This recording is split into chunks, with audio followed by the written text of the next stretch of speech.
Hollywood is reacting to the Turning Point tragedy in Utah, and not all of it is good. In fact, maybe even a majority of the way they are responding is terrible. But not all is lost, for there are some who understand the cost and know to say what should be said. Today, we'll compare and contrast people like Chris Pratt and the horrible folks of the legacy media.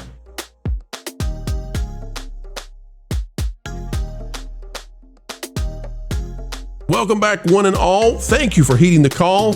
We are here to talk about a heavy subject indeed, but folks, it's what we need as a nation, a conversation that hopefully can start the healing process and change, which is definitely needed.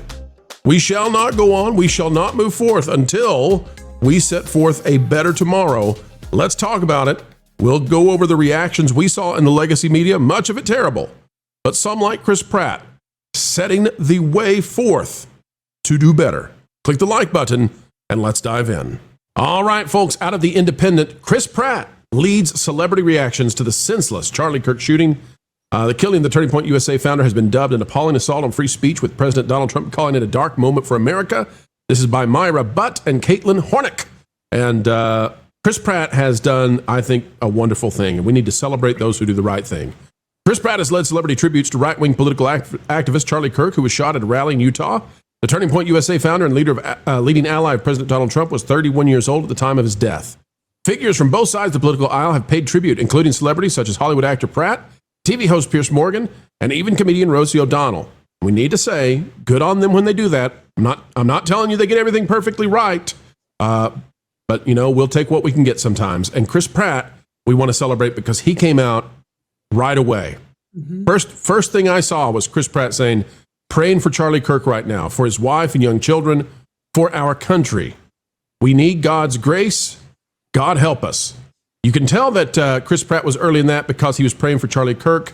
It was a very brief time between the incident and when it was known that he had passed. And so during that amount of time, before the Hollywood celebrities, before there was any reason to get on board with this, there was Chris Pratt. He was doing the right thing yet again. Hollywood could learn from Chris Pratt. Michelle, before we go to some of the examples of Hollywood and the legacy media getting it very, very wrong, what are your thoughts on Chris Pratt and what a voice of reason he has been in a season that Hollywood needs it most? Yeah, I actually posted his tweet to my personal story on Instagram because it was what you should say as well. I mean, I know in Chris Pratt's case, he is a Christian, and it was what we needed to hear. The whole, when we, if you think there's a chance of life, we need to pray for him. And I really appreciate that tweet, especially coming from a celebrity where, one, we're not used to them even believing in the power of prayer. And secondly, I really continue to be impressed by Chris Pratt. I'm a big Chris Pratt fan. I think, I was thinking today that it's sad. One of the things so sad about Charlie's passing is he was such a good example to younger men of how to treat women, of just he was a go-getter. He made things happen. And it's so sad that now that's taken. But Chris Pratt, I believe, is also a good example to young men about, masculinity and what it is to be a man. And I think even they're just taking charge with Hollywood of being the first to react, of let's pray for him, let's pray for his family, and God, please help us. Now, I do want to say that, unfortunately, I would love to stop there and just say everybody did well. Everybody responded the right way.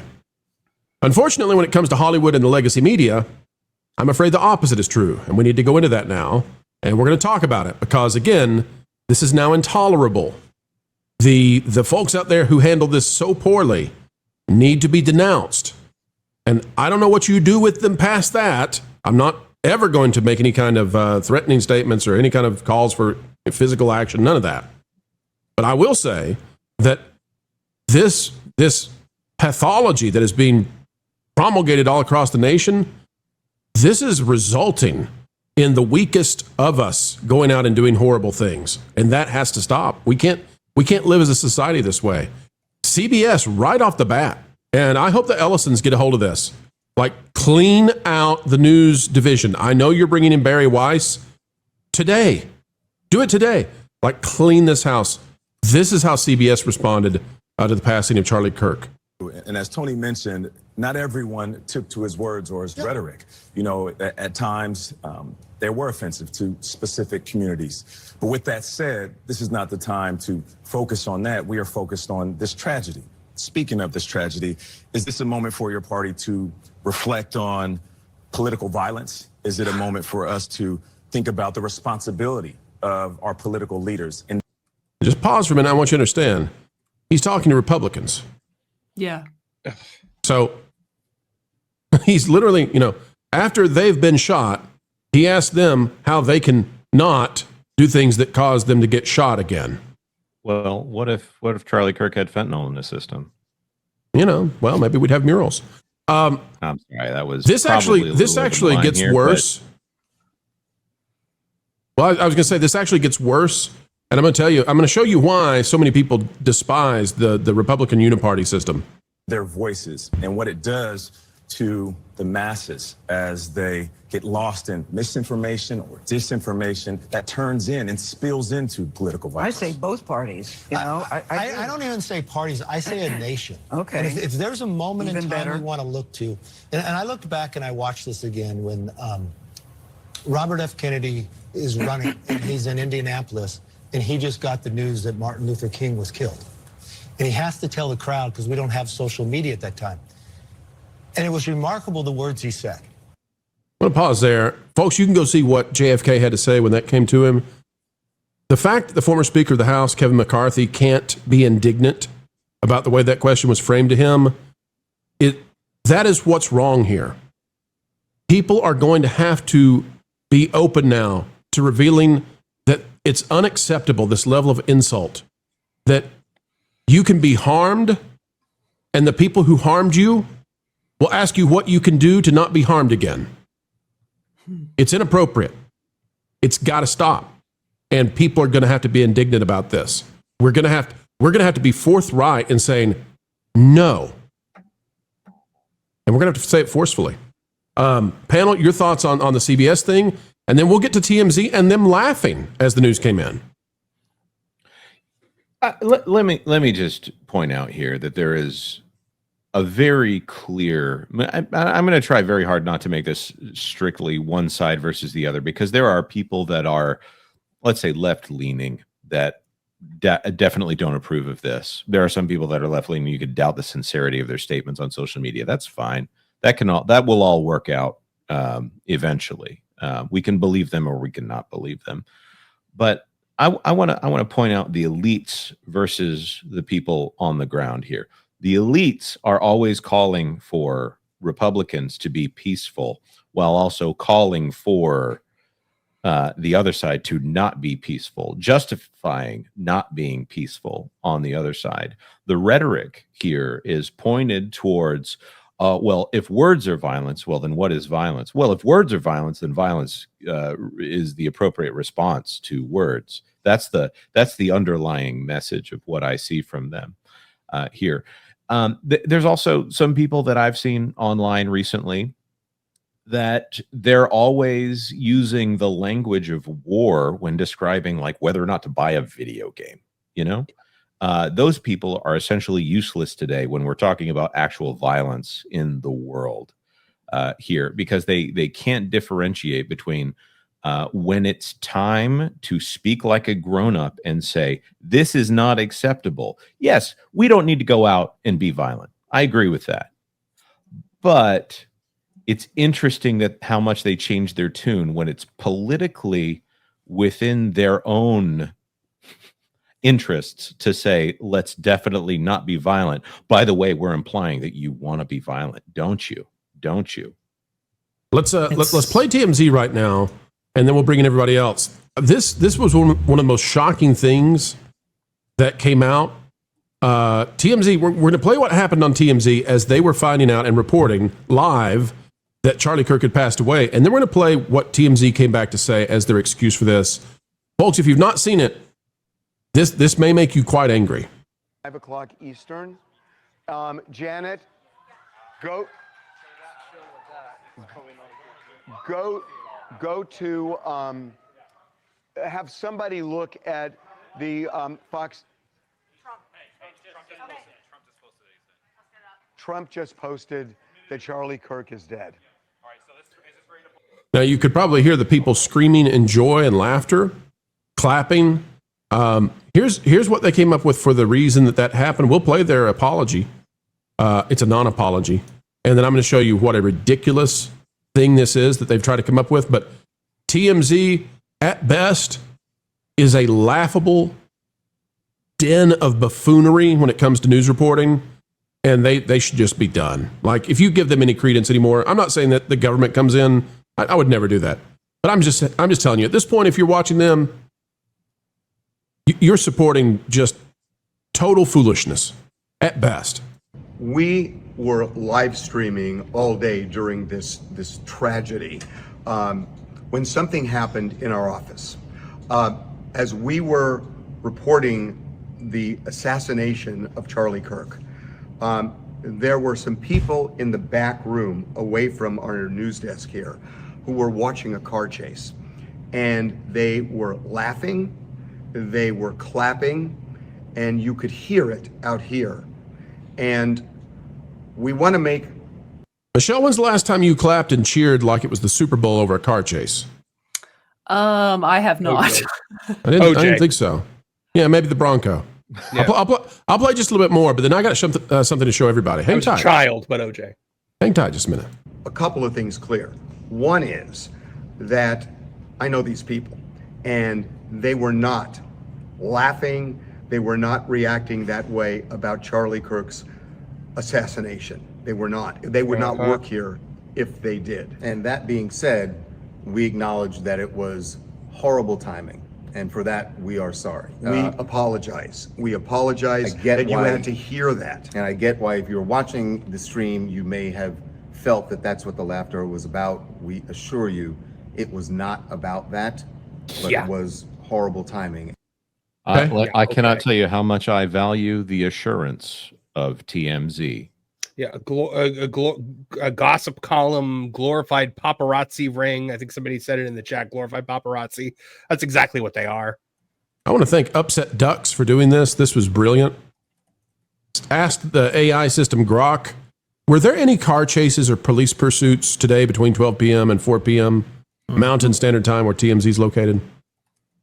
Grok says, based on news reports from sources like Fox 11 LA, AB7, and KTLA, no car chases or police pursuits were reported between 12 p.m. and 4 p.m. On September 11th, well, it's got that wrong, but 10th, 2025, there was one in Los Angeles around 12:30 a.m. So I've looked into this as well beyond just Grok, but I do think that's pretty darn genius. I've looked into it. I don't see anything about car chases. So I'm not buying it. I don't think that's the typical human reaction to car chases. I think it's bizarre that you've got an event that's at the level of what happened to MLK in the 1960s or JFK. You've got that happening, and there are people in a back room somewhere watching a car chase instead. So either you're the most incompetent newsroom I've ever heard of, you know, like there's the moon landing, and you're going crazy where we can hear you on air because somebody flipped a coin and it landed on its side. Like, I'm sorry, maybe you shouldn't have those people in your newsroom. You obviously don't know what you're doing. You don't care about the news then. So either that's true or these people are ghouls. Take your pick. Well, let's be clear here. I think the reason why we would all question this report coming out of TMZ or this non-apology, whatever you want to call it, is because we've seen so much celebration amongst one side over this. And it is truly despicable, and it's truly heartbreaking when you look at the profound impact that Charlie Kirk had. Like Michelle beautifully pointed out, he spoke to an entire generation, especially young men, and really resonated with them and provided a message of positivity for people who had felt disenfranchised for so long. And a lot of people, you know, from a particular side didn't like that influence. And that, you know, maybe provides as to why they are celebrating in that fashion, right? It's so tribal. It's absolutely horrendous. But this is why we're questioning, we know newsrooms all over the country tend to side on one side of the spectrum right there. Is this reflective at TMZ in this moment? I think you have to question whether or not it is, and I didn't see any reporting of car chases either. Usually some of that stuff hits my feed. I didn't see anything there. So we can't find anything on it. I thought that was brilliant though to ask Grok because it got it straight up to the top. I hate that Grok messed up the date, but sometimes AI does screw that up a little bit. Marvin, you've been covering this sort of thing. Is it shocking to you at all that the legacy media is responding this way, where we've got them literally cheering at the same, like seconds before that breaks, and then the apology? I'm sorry. Like if that happened here, I think I'd be in tears telling people I'm so sorry for how that played out. Like if that happened here and it was just some sort of bizarre 1 in a trillion coincidence, I would be absolutely devastated. Their apology or explanation, I guess you could say, because it wasn't an apology, because they were saying they had nothing to apologize for. It did not have the expression or the cadence of someone who was genuinely mortified by something that was being misconstrued. It was the look that a child has when their parent catches them doing something they're not supposed to do, and they're like, I wasn't doing that, I was just looking out the window. Like it was just absolute nonsense. They cobbled together the quickest lie they were able to cobble together. It's literally as they're getting the word that the president made the announcement, their entire staff is erupting in cheers behind Right. them. So think about think about for a minute what they're cheering. The little girl, his daughter, they're seeing this, likely traumatized for the rest of her life. Listen, I know that in the midst of tragedy, faith and goodness can come in and do a lot of good. But seeing that happen to your dad at that age is going to be a hard thing. The wife being there and seeing it.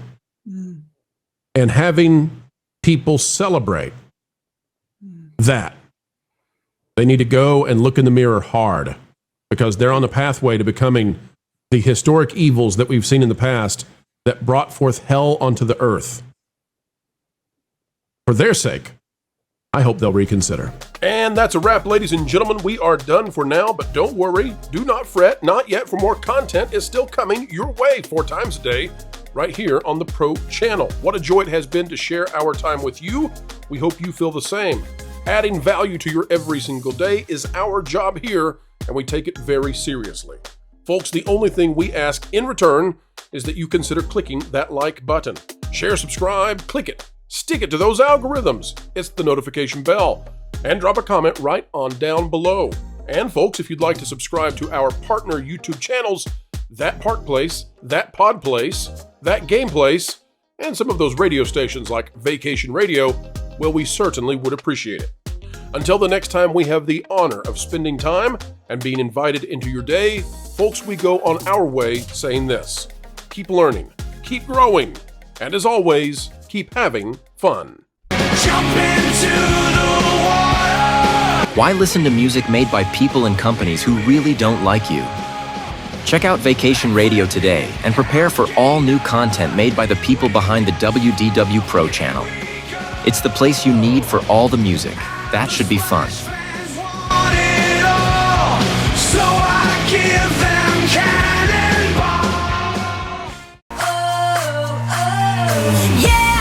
Hundreds of songs, every genre you can imagine. Listen live on YouTube and enjoy a set list that's always sunny. It's Vacation Radio.